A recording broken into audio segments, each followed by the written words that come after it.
Welcome to the Leadership in Law podcast with host Marilyn Jenkins. Cut through the noise, get actionable insights and inspiring stories delivered straight to your ears. Your ultimate podcast for navigating the ever-changing world of law firm ownership.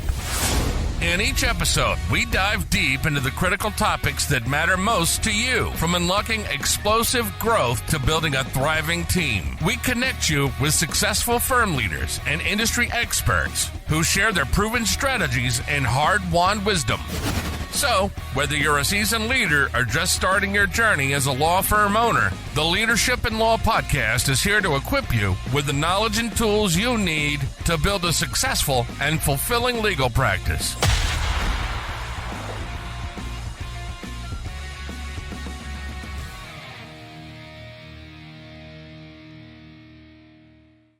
Welcome to another episode of the Leadership in Law podcast. I'm your host, Marilyn Jenkins. Please join me in welcoming my guest, Kelli Jones, to the show today. Kelli is a virtual lawyer for entrepreneurs and small business owners looking to legally protect their business, mainly through federal trademark registration and contracts. Kelli's goal is to help make the legal side a little less boring and to encourage proactive legal protection to save time, money, and stress. I'm excited to have you here, Kelli. Welcome. Me too. Thanks so much for having me.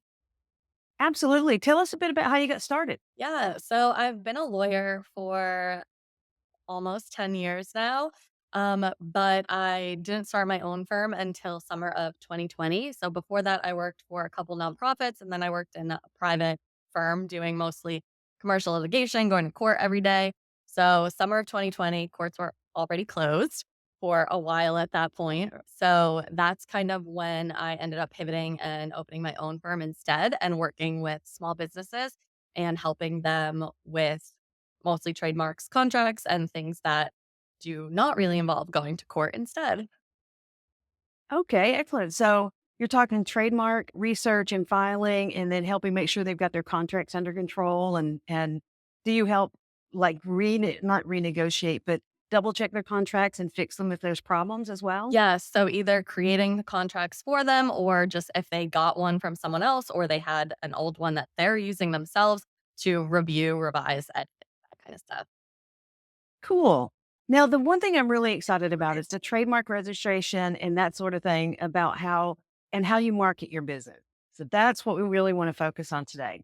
I'm excited to talk about this because I know that you use social media.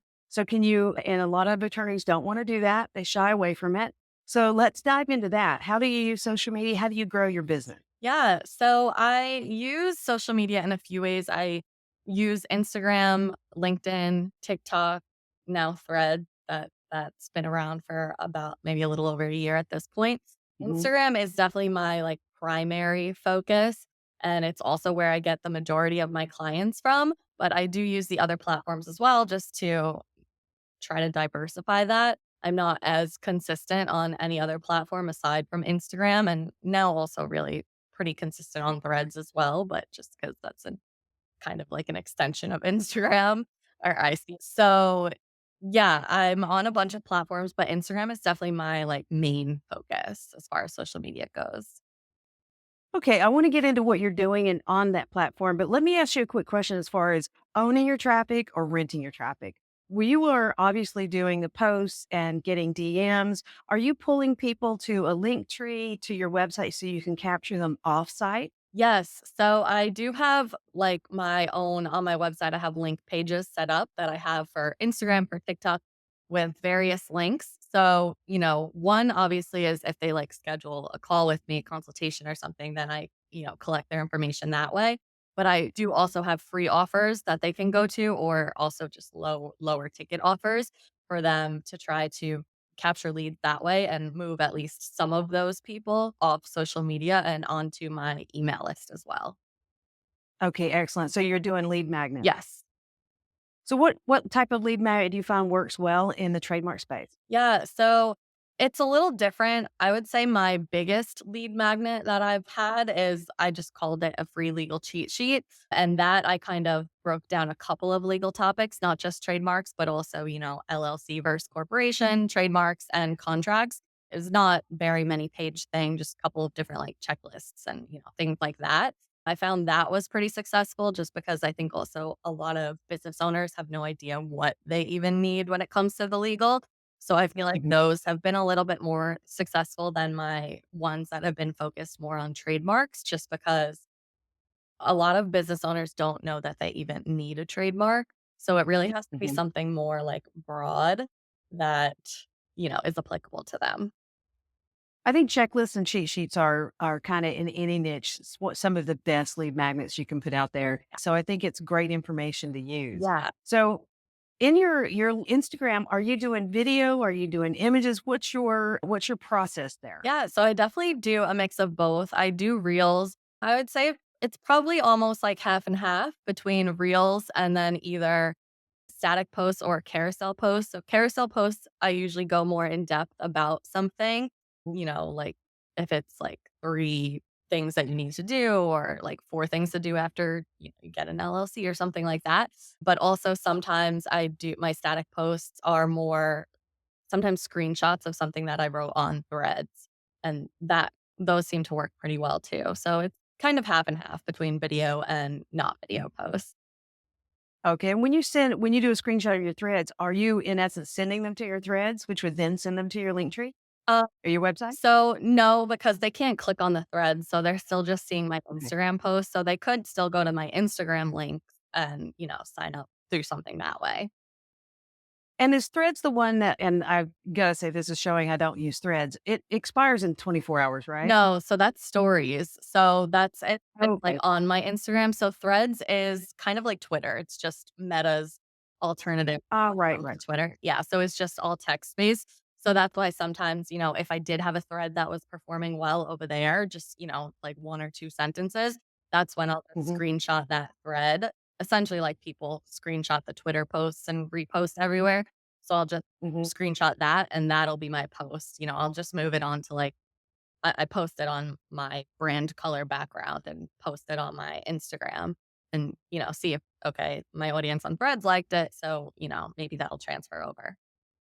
Exactly. Great. Now, thinking about, and just to explain to our listeners who are not familiar with social media, we all know image ads, we all know video ads. I think carousel ads or posts are one of the things that people don't really look at often. We may be more on LinkedIn because people do that, especially content creators on LinkedIn. But carousel posts are, in essence, a slideshow. Yes.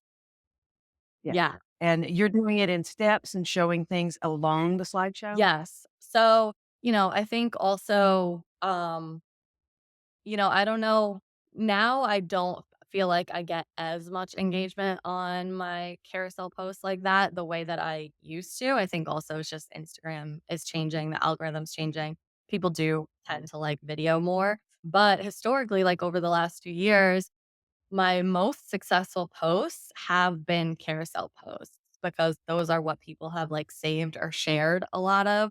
Hmm. Maybe it's like what to do when you have a copycat on Instagram. And I go through Hmm. the steps of this is how you do like an infringement notice, file the report with Instagram to get them taken down. So, yeah, it kind of varies, but sometimes I still do have carousel posts that do really, really well. It just has to be something that is very beneficial for your audience to either need to save or that they want to share with someone. Okay. That's absolutely. You're doing exactly what I coach our clients to do, and that's provide value. Yes. So you're educating your value. Now, do you do like the 80/20 type rule where you do 80% education, 20% sales, or do you strictly stay with the education type side of it? I would say it depends on what I'm doing in my business also and what kind of is going on.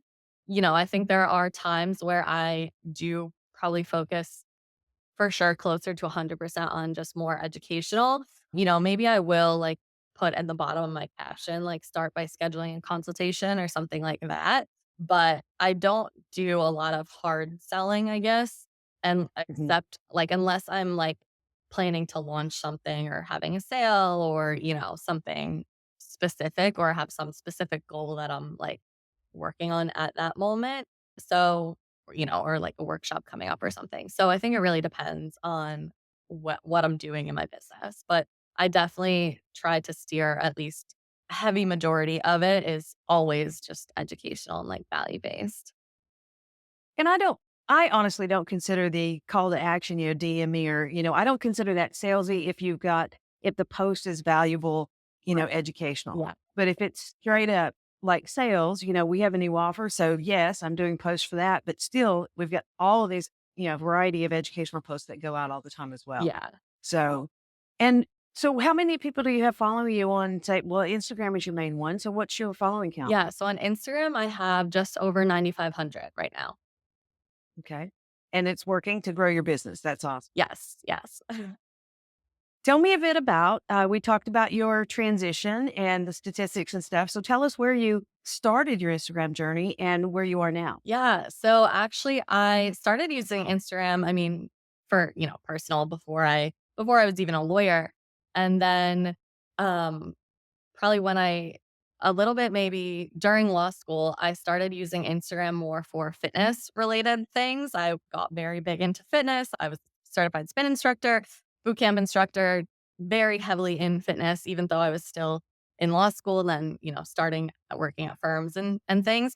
So I was using my Instagram to post about fitness and also connect with other people in the fitness world, like other fitness entrepreneurs, things like that.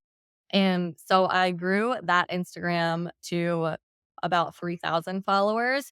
And then that was in summer of 2020. I just pivoted my fitness Instagram to, I changed it. I think at the time my handle was like Kelli Jones Fit or Kelli Jones Fit New York or, something like that. And I changed it to Lawyer Kelly. And I was like, hi, so I'm pivoting from fitness to law. So now, I'm a lawyer already because I've talked about it on Instagram. But now this is what I do primarily on Instagram. So I just pivoted and my followers rolled with it at the time and it went Nice. well for me. And it was good because I had already had such a background of using Instagram and, I was already so consistent with posting. So that was definitely helpful. And you had said that your followers also were business owners. Yeah. They were fitness business owners. Yeah. So a lot of them were because either they, you know, ended up, they were also fitness, and like fitness coaches or trainers, things like that. And, some of them had then started their own like fitness, selling their own fitness plans or things like that. Or at that point, because now it had been a couple of years that I had been, working on that fitness Instagram, some of them had transitioned into being a social media coach or social media manager or, other types of business or business coach, other kind of things where they were doing some type of service-based business. So it kind of worked out that a lot of my audience were some type of entrepreneurs in some way. So it was kind of just like I was connecting with you already on like a entrepreneur to entrepreneur, like fitness level, but now I can help you actually in your business in this way as a lawyer. Nice. That was a great transition. Yeah.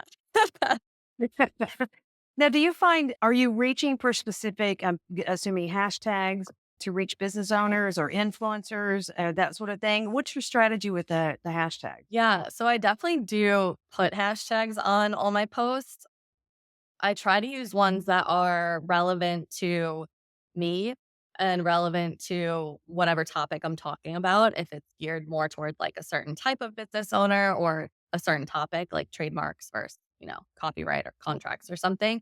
And then maybe also some like location based ones, like if I'm in New York, I'm from New York, but now I live in Nashville, but it'd be like NY small businesses, something that's related to the location also.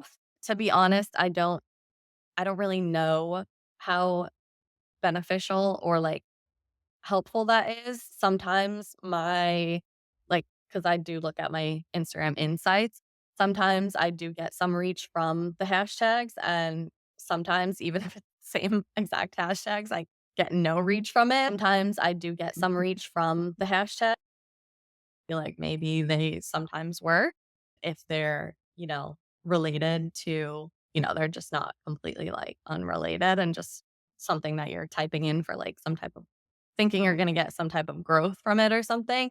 I do try to be detailed to what I'm doing, but I don't really know statistics. Yeah, I think hashtags are one of those mystery clouds. Yeah.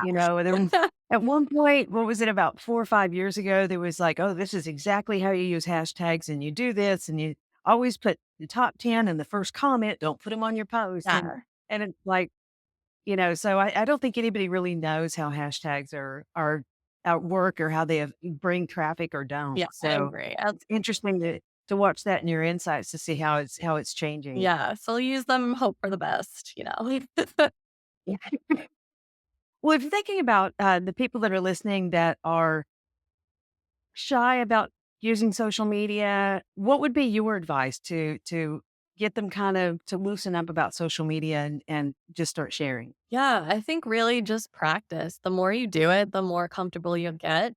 I before having my fitness Instagram, before my legal Instagram now, I was the type of person that would be, like, scared to talk in front of people. I remember in law school I had to do a presentation and I hated it. I'd be, like, shaky, couldn't do it. Now I can get on a stage and talk in front of people, and I think social media has been a huge help with that because you know, the more you do something, the more comfortable you'll get with it.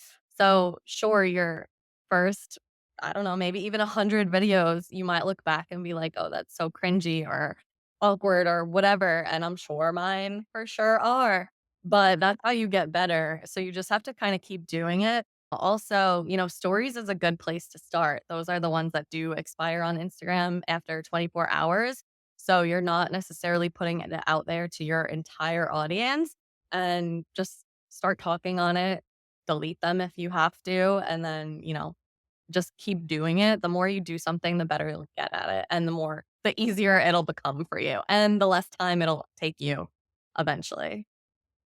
Yeah, I think we self-censor too much. Yes. Because if you're teaching, and the one thing I like to think about is when you're looking in the camera and all you need is your smartphone, you don't need any fancy equipment, right? Yep. When you're looking at the camera, don't think that I'm talking to Instagram, which is 3 billion people. Right. Think about talking to that one customer, Yep. that one client that may need the information you're sharing. Definitely. Makes it much better.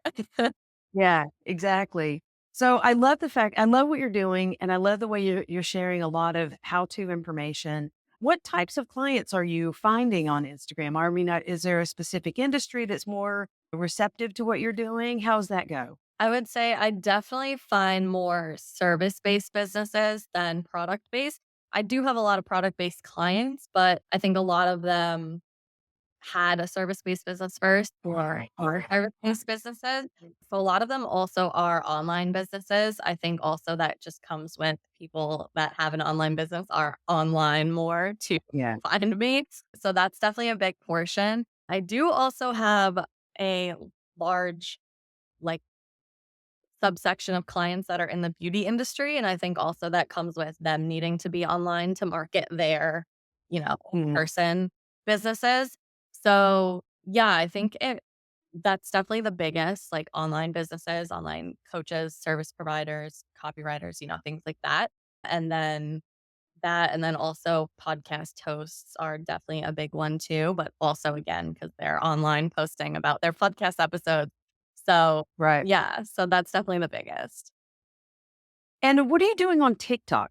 Yeah, so TikTok is actually where I have my largest audience, but I don't get the majority of my business from there. So I do post videos. This year, actually have not been quite as consistent as I have been in the past with TikTok, just because I find you have to like be so much more consistent to maintain growth or get growth there Right. than Instagram. Like I feel like on TikTok, at least for me in my experience, like for me to grow the account, I have to absolutely post every single day, at least once a day.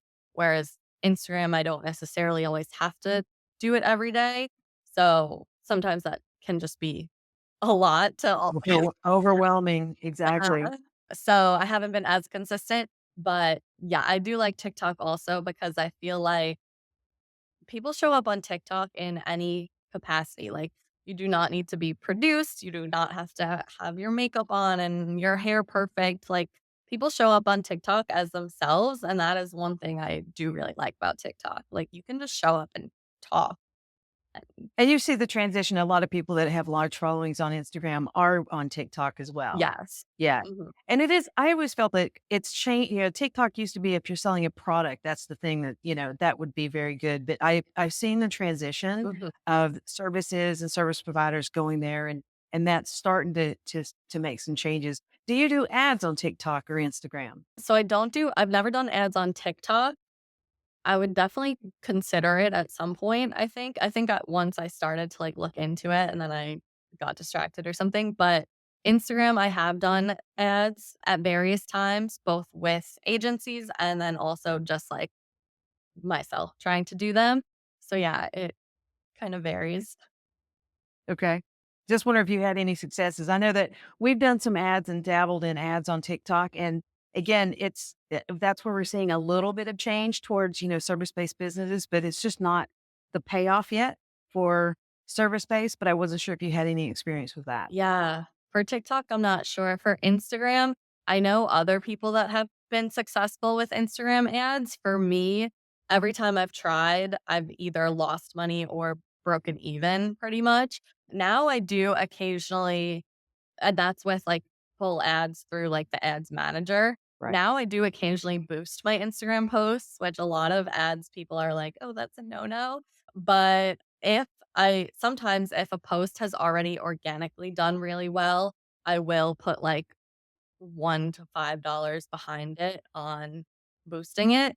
And like I did have a recent video that I talked about something related to something in pop culture that was already my reel was already doing pretty well and I boosted it and I did gain like a couple hundred followers from boosting it. I think maybe I did like $3 to $5 a day in it for like 2 weeks or something, so not like tons of money into it, but it got me a couple hundred followers, people on my email list, couple of, trademark consultations and things like that. So I think if, and I have seen some ads people disagree with the majority of ads people that are like boosting as a no-no. Some people are like, yeah, it might work. So I think if your post is already doing well, then it can help add to that. I think probably if your post is not doing well, boosting is probably I'd probably agree, it's probably a waste of money. Well, I'm glad that you explained the way that you boost, because I'm in the camp of don't boost. It's a waste of money, Yeah, because what happens is you do a post and immediately Facebook gives you that little blue button, make it bigger reach. Well, if you've got no reach on a post to start with, and in the past, the blue button gave you no control. yeah, It just took your money, right. right? So now they have kind of, can we call it Ads Manager Lite? Yeah, It's like, it's a little bit of Ads Manager on that button now. So you have a little bit of control. But I absolutely agree. If you've got something with traction, that shows you've already got an audience. So Facebook or Instagram knows who's looked at it. right, Now, what they're going to do is when you boost it, they're going to boost it to a lookalike audience, right. as opposed to taking something with no traction, boosting it, and they're just throwing it like spaghetti on the wall, Yes. and you're wasting your money. Yeah. So I like to hear the way you're doing it. It's the way that that Law Marketing Zone would suggest that you do it. Yes, because most posts I won't boost unless it's already doing really well.